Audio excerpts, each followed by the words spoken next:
রাসূল নবুয়ত প্রাপ্তির 40 বছর পর্যন্ত নবীজির সরকার ছিল না। না সরকার ছিল?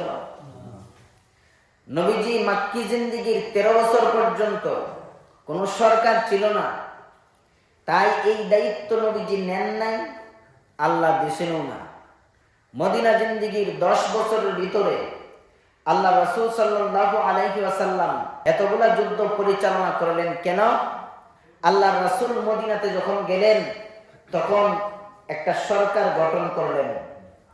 এই সরকার গঠন করার পর আল্লাহ রাসূল সাল্লাল্লাহু আলাইহি ওয়াসাল্লাম একটা সংবিধান লিখলেন। সংবিধান কিভাবে সরকার পরিচালিত করবে জাতিকে, দেশকে, এজন্য একটা সংবিধান লিখলেন। পৃথিবীর জমিনের ইতিহাসে সর্বপ্রথম আল্লাহ রাসূল লিখিত সংবিধান গ্রহণ করেছেন। এখন যে দেশগুলোতে যত সংবিধান আছে এগুলা মুখে মুখে না লিখিত? লিখিত। সর্বপ্রথম লিখিত সংবিধান কে লিখছেন? আল্লাহ রাসূল সাল্লাল্লাহু আলাইহি ওয়াসাল্লাম। এর আগে লিখিত সংবিধান ছিল না। এই সংবিধানটা যে আল্লাহ রাসূল লিখেছেন এটা মদিনাতে লিখছেন। মদিনায় যখন শাসন করেছেন তখন মদিনায় লিখেছেন। এই সংবিধানের নাম হলো মদিনা সনদ। আমরা মদিনা সনদ জপি।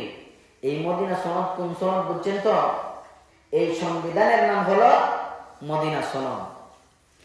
তো আল্লাহ রাসূল সাল্লাল্লাহু আলাইহি ওয়াসাল্লাম যখন সরকার গঠন করলেন তখন এই সরকার গঠন করার পর আল্লাহ রাসূল সাল্লাল্লাহু আলাইহি ওয়াসাল্লামকে আল্লাহ তাআলা নির্দেশ দিলেন, এখন সরকারের মাধ্যমে এই ক্যান্সার মুক্ত সমাজ, দেশ, পৃথিবী গড়তে হবে। ক্যান্সার নির্মূলে ধ্বংস করে দিতে হবে। ক্যান্সার সমাজের ভিতরে যদি থাকে তাহলে এই সমাজ শেষ। সমাজ ধ্বংস করে ফেলবে, সমাজকে শেষ করে ফেলবে। যেমনি ভাবে মানুষের দেহে যদি ক্যান্সার হয় তাহলে যে দেহ যেমন শেষ করে দিবে, সমাজের ভিতরে যদি ক্যান্সার হয় তাহলে এই সমাজ ধ্বংস করে ফেলবে। এই জন্য আল্লাহ রাসূল সাল্লাল্লাহু আলাইহি ওয়াসাল্লামের উপর আল্লাহ তাআলা আয়াত নাযিল করে জানায় দিলেন যে আপনি যুদ্ধ বিদ্রোহ করেন যেই সমস্ত সন্ত্রাস বাহিনী সন্ত্রাসী করে এই সন্ত্রাসদের বিরুদ্ধে। আল্লাহ রাসূল সাল্লাল্লাহু আলাইহি ওয়াসাল্লাম মদিনাতে অবস্থান করতেছেন। বেঈমান কাফেররা মক্কা